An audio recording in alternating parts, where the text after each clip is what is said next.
আসসালামু আলাইকুম, স্বাগত জানাচ্ছি আওয়ার নিউজ টুডে সংবাদে। শুরুতেই শিরোনাম। খালেদা জিয়ার শারীরিক অবস্থা একই রকম, বিদেশে নেওয়ার প্রস্তুতি থাকলেও অনিশ্চয়তা। মায়ের দিকে তাকিয়ে তারেক রহমানের দেশে ফেরার ব্যারিকেড তুলে নিন, বলল নীলুফার চৌধুরী মনি। খালেদা জিয়ার অসুস্থতা নিয়ে আন্তর্জাতিক গণমাধ্যমে প্রতিবেদন। খালেদা জিয়ার স্বাস্থ্য, নির্বাচন ও বন্দর ইজারা নিয়ে রাশেদ খানের বিস্ফোরক মন্তব্য। সংখ্যালঘুরা জুলুমের শিকার হলে পাশে থাকবে এনসিপি, বলল সার্জিস আলম। টাকায় কেনা যায় এমন একটা গণতন্ত্র আমরা প্রতিষ্ঠা করে ফেলেছি, বলল বদিউল আলম মজুমদার। শিরোনাম শুনছিলেন, এবার বিস্তারিত।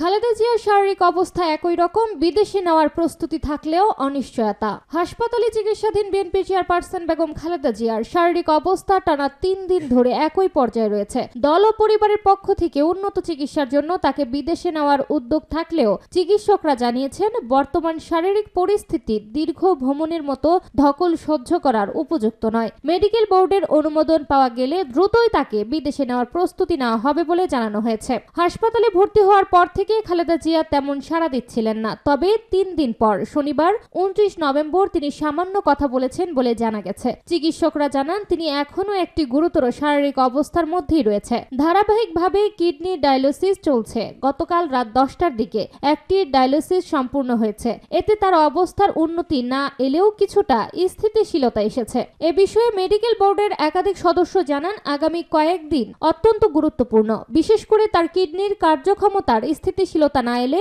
স্থায়ী উন্নতি আশা করা কঠিন। 23 নভেম্বর তাকে রাজধানীর এভার কেয়ার হাসপাতালে ভর্তি করা হয়। শুক্রবার গভীর রাতে তার অবস্থার অবনতি শুরু হয়। কয়েক বছর ধরে এই হাসপাতালে তিনি চিকিৎসাধীন। চিকিৎসকদের ভাষ্য, খালেদা জিয়ার শ্বাস প্রশ্বাস স্বাভাবিক রাখতে প্রয়োজনীয় অক্সিজেন দেওয়া হচ্ছে। তার শরীর এখনো ক্রিয়াশীল রয়েছে। হাত পা কিছুটা নড়াচড়া করতে পারছেন এবং 2-1টি কথা বলছেন।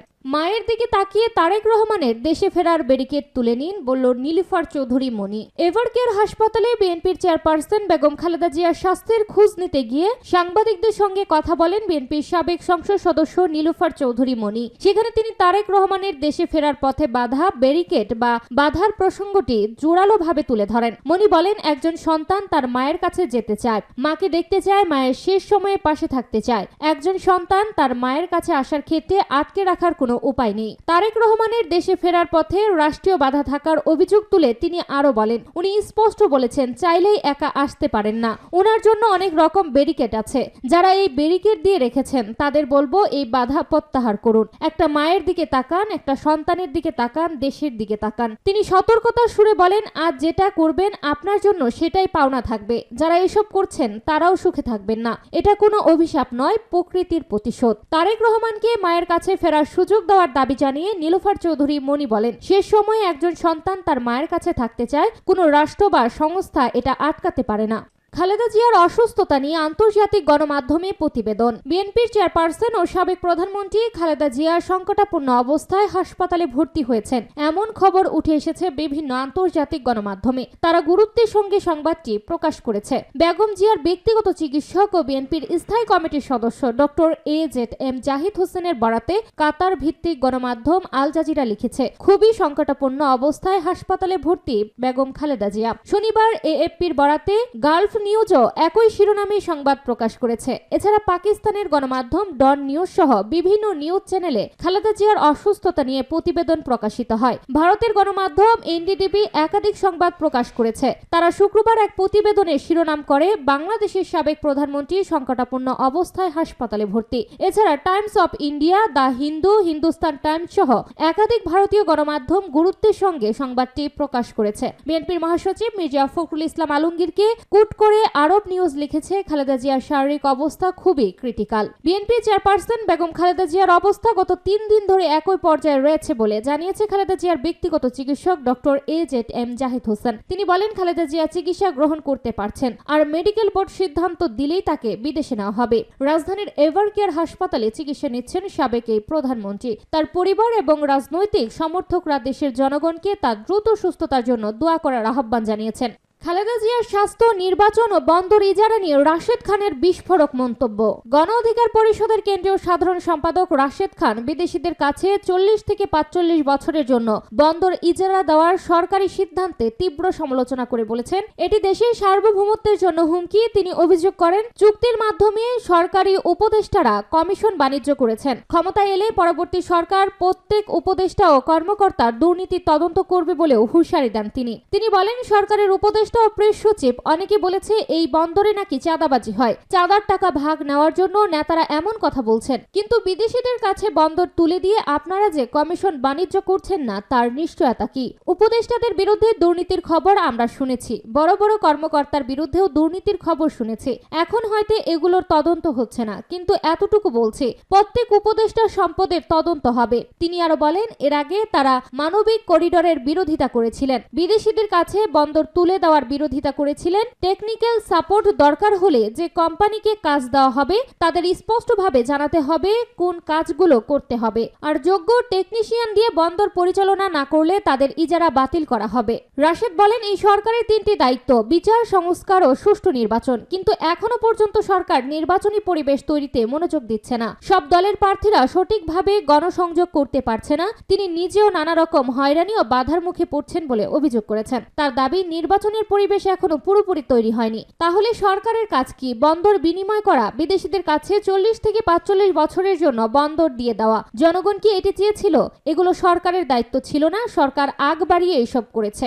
আসন্ন নির্বাচন নিয়ে তিনি স্পষ্ট হুঁশিয়ারি উচ্চারণ করে বলেন, আওয়ামী ফ্যাসিস্ট এবং তাদের দামি এমপিরা নির্বাচনের সুযোগ পাবে না। তার দাবি, গণ অভ্যুত্থানের শক্তিরাই দেশ চালাবে।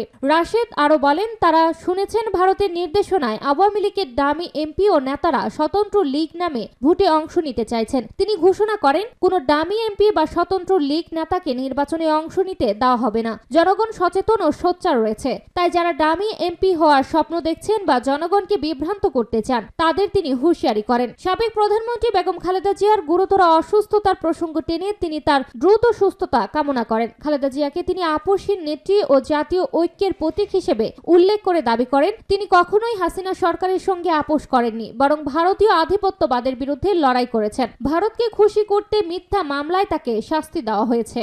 সংখ্যালঘুরা জুলুমের শিকার হলে পাশে থাকবে এনসিপি, বলল সার্জিস আলম। পঞ্চগড়ে সংখ্যালঘুদের নিরাপত্তা ও অধিকার রক্ষায় এনসিপির অঙ্গীকার পূর্ণ ব্যক্ত করেছেন জাতীয় নাগরিক পার্টির মুখ্য সংগঠক সার্জিস আলম। তিনি বলেন, যারা সংখ্যালঘু বা সংখ্যা কম কোনো ব্যক্তি, নেতা কিংবা রাজনৈতিক দলের দ্বারা যদি বিন্দু মাত্র হুমকি, হয়রানি বা জুলুমের শিকার হন, আমাদের সাথে যোগাযোগ করবেন, এনসিপি তাদের পাশে থাকবে। নেতাকর্মীদের উদ্দেশ্যে সার্জিস আলম বলেন, আমরা কারো পায়ে লেগে চলবো না, তবে কেউ যদি পায়ে পাড়া দিয়ে লাগতে তাকে ছাড়ও দেব না। অন্য যে কোনো দলের মানুষ ভালো কাজ করলে তাকে সমর্থন করবেন, ভালো কাজের প্রশংসা করলে ভালো কাজে উৎসাহ বাড়ে। তিনি আরো বলেন, যে দলের হোক, যত বড় ব্যক্তি হোক, কেউ যদি অপকর্মে লিপ্ত থাকে, মানুষকে হয়রানি বা জুলুম করে, তার বিরুদ্ধে রুখে দাঁড়াতে হবে। টাকায় কেনা যায় এমন একটা গণতন্ত্র আমরা প্রতিষ্ঠা করে ফেলেছি, বলল বদিউল আলম মজুমদার। নির্বাচনে কালো টাকার প্রভাবের কথা উল্লেখ করে সুশাসনের জন্য নাগরিক সুজনের সম্পাদক বদিউল আলম মজুমদার বলেছেন, নির্বাচনটা ব্যবসায় পরিণত হয়েছে, টাকা দিয়ে কেনা যায় এমন একটা গণতন্ত্র আমরা প্রতিষ্ঠা করে ফেলেছি। কালো টাকার এই প্রভাবকে দূরীভূত করতে হবে। বদিউল আলম মজুমদার বলেন, একটা টেকসই গণতান্ত্রিক ব্যবস্থার যাত্রা শুরু হয় সুষ্ঠু নির্বাচনের মাধ্যমে। সেই মঞ্জিলে মকসুদে পৌঁছাতে হলে অনেকগুলো সংস্কার প্রয়োজন। সুষ্ঠু নিরপেক্ষ নির্বাচনের পথে বড় বাধা নির্বাচনী অঙ্গনটা পরিচ্ছন্ন নয়, বরং অস্বচ্ছ। এটাকে স্বচ্ছ ও পরিচ্ছন্ন করতে হবে। রাজনৈতিক দুর্বৃত্তায়ন দূরীভূত করতে না পারলে আমাদের আবারও পশুশ্রম হবে। নির্বাচনটা ব্যবসায় পরিণত হয়েছে মন্তব্য করে বদিউল আলম মজুমদার বলেন, টাকা দিয়ে কেনা যায় এমন একটা গণতন্ত্র আমরা প্রতিষ্ঠা করে ফেলেছি। কালো টাকার এই প্রভাবকে দূরীভূত করতে হবে। নির্বাচনী ব্যয়ের হিসাব কেউ সত্য কথা বলে কিনা জানি না, তারপরও এটাকে যদি যাচাই বাছাই করা হয় তাহলে নির্বাচনী ও রাজনৈতিক অঙ্গনকে পরিচ্ছন্ন করা যাবে। দুর্বৃত্তদের দূরে রাখলে নির্বাচনের টাকার খেলা কিছুটা হলেও বন্ধ করা যাবে।